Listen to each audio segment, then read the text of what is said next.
Sa atong unang pagbasa, nagpadayon sa paghisgot ang sulat ni San Pablo sa kinabuhi sa pamilya. Ipahimangnuan na sa diri ang mga anak pagtahod sa ilang mga ginikanan. Yang ginikanan na sad kinahanglan dili nila pasukon ang ilang mga anak o ilang alagaran sa pagdisiplina, pinaagis maayong pagtulunan.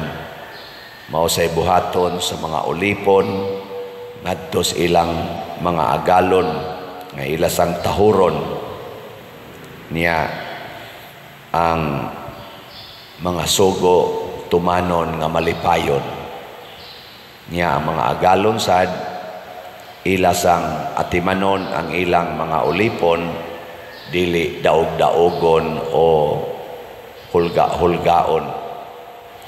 Kini maong mga pagtulunan nakasintro ni aron mahimot ang mga maayong tao. Ang ginikanan malangit, ang anak malangit, ang mga ulipon malangit, ang mga agalon malangit. Pangutan ako no na imong tupad na siguro na kang malangit. Kamong mga asawa, siguro na ba mong malangit sa inyong pagpakigrelasyon sa inyong mga bana, mga gidikanan, sa inyong paghandol sa inyong mga anak, siguro na ba mong malangit? Mga anak, sa inyong pagpakigrelasyon sa inyong ginikanan, siguro na ka mong malangit? Kami sa mga pari, sa among pagpangulo sa simbahan, siguro na kaming malangit. Kamo sa mga parishioners, ang atong mga officials gobyerno sa ilang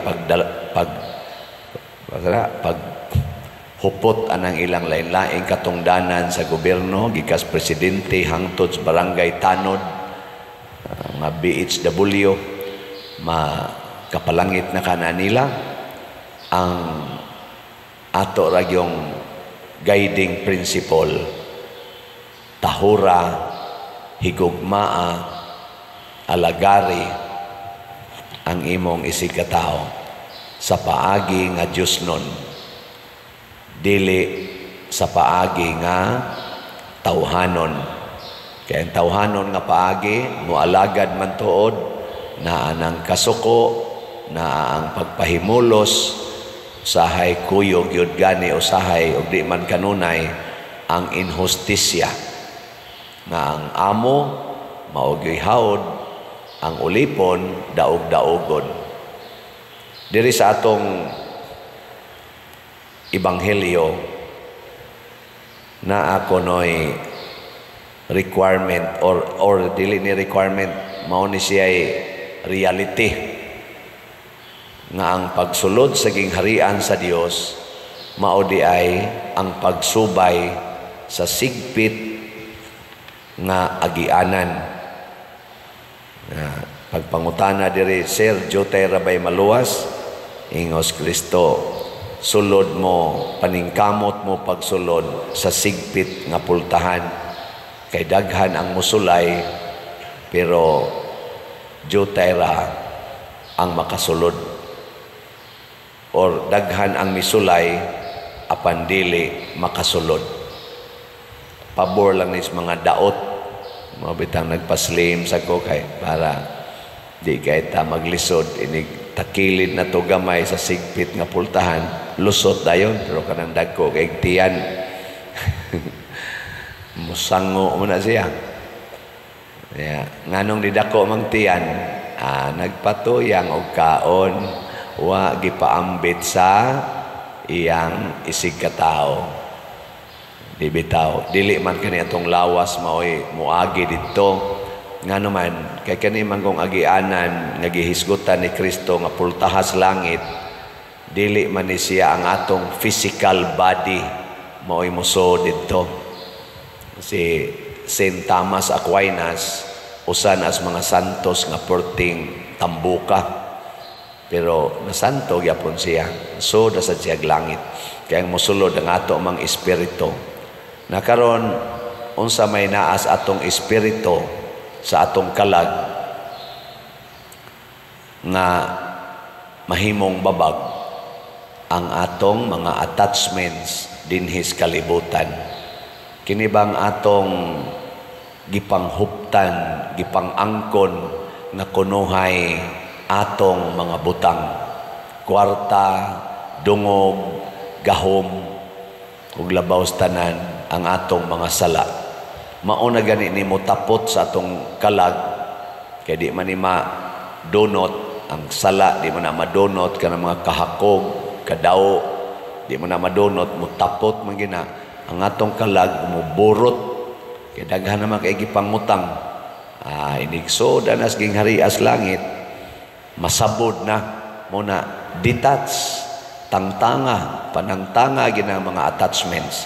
Munang ingos Kristo diri inigtuktok ninyo, sir, pasudla ko. Maingon des Kristo, wa ko kailan ninyo. Nganuman, kay ang kalag nga iyang gibuhat is simple soul. Sama ka simple sa kinabuhi ni Maria, sa kasimple sa kinabuhi ni Kristo. Why daghang kalibutanon nga mga attachments.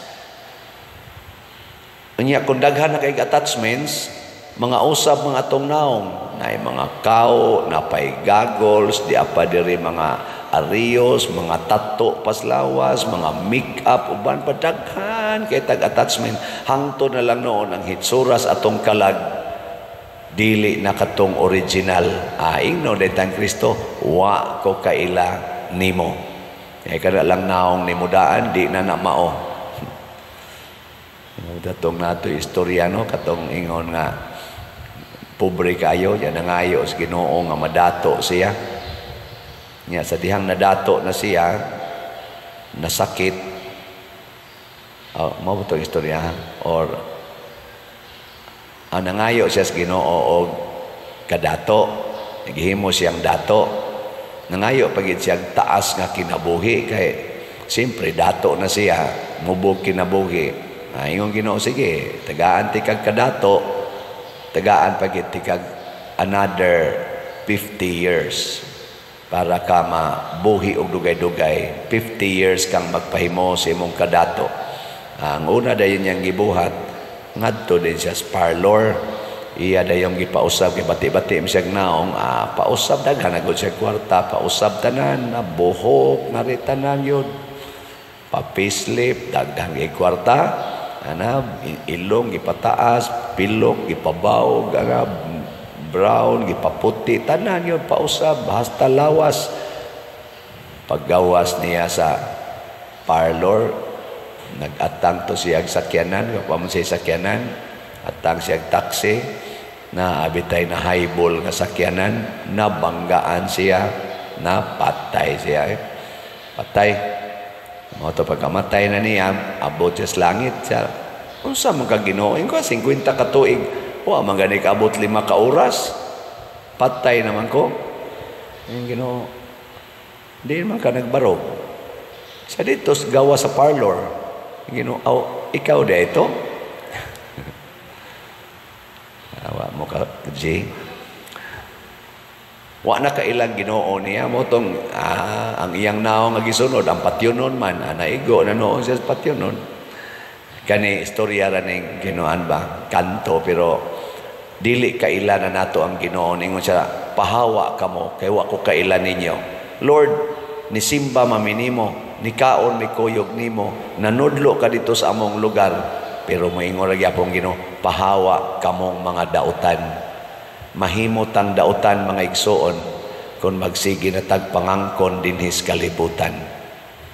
Muna ang mga santos nibiya gyud sa kanang gitawag natog private ownership of material and even personal things. Mga persons dinhis kalibutan disown gyud na kay sugo sa nas Ginoo, biyai ang tanan. Mahimot ang balaan. So hinaut unta kita kamao kitang mubiya sa tanan. Gilas nga lingi sa imong tupad. ing na ipalit og slot ang tanan nimong kwarta karong simanaha. Ing na kano. Ang tanan ginimong kwarta karong simanaha ipalit og slot ni Father Siano. Nya kun imo nang buhaton, nagpractice na kag gitawag og detachment. Unsa may mosunod nimo? Simplicity of life. Mailhan na kas Ginoo. Inig tok-tok nimo mo ana din ang Ginoo. Sige, dayon nga re, Father Sian. Ang kaila naman kanako Lord. Ang imong tanang natigom nga stipend, imo namang gipalit og slot. Nindot ano. Ana. Dayon nga re, Brad Titing. Kailan ako nimo? Anong kailan naman ka? Ang potong siya gibaligya ni Brad Titing. Wa ko kailan nimo, oy, si Remy man ni diay kaila. Nga naman, ambot lang sa gagon sa gipang-angko ni Remy. Masin na sa giangko na din niya sa dihatag. Dayon nga re, Edgar, Edgar. Ano man, wa na angko ng Edgar iyang motor, yan ang gipanghatag. Di ba na, ilhan na. Mao na, ang konon ragid nato nga kita sulugoon sa Ginoo. Matod pa diri sa atong tubag sa Salmo, ang Ginoo matinumanon diha sa tanan niyang mga pulong. Ug unsa may pulong sa Ginoo para nato, kun kamo magtuman sa akong mga pulong, isip buutan o nagtukaw nga sulugoon, ako gid mong silbihan didto sa akong gingharian. Apan kung makaplagan ta mo inigbalik nga natog, nagpatuyag kaon, namunog pagid sa inyong isig kasulugoon, tagod-tagoron gyud ta mo og pahiagomon sa silot. So ang pag-angko nato nga kita sulugoon og pagbuhat niya na maogi sikreto sa pagsulod nining sigpit nga ganghaan.